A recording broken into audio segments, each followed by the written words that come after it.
যাত্রী ভোগান্তি নিরসনে লালমনিরহাট সেনাবাহিনীর ট্রাফিক কর্মতৎপরতা।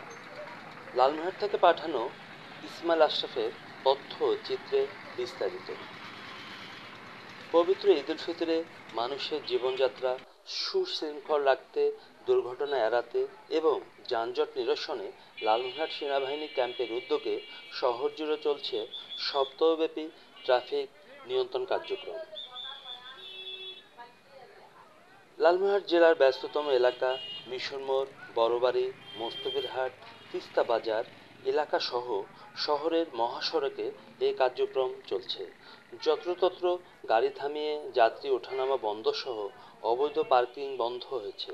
ফলে যানজট নিরসনসহ দুর্ঘটনা রোধ হচ্ছে আর জনমনে ফিরে এসেছে স্বস্তি। এ বিষয়ে লালমনিরহাট সেনাবাহিনী ক্যাম্পের কমান্ডার বলেন, এবারের ঈদে শহরের যানজট কমাতে, অহেতুক দুর্ঘটনা এড়াতে আমাদের এই কার্যক্রম চলমান এবং আমরা আগামীকাল পর্যন্ত এই কার্যক্রম চলমান রাখব।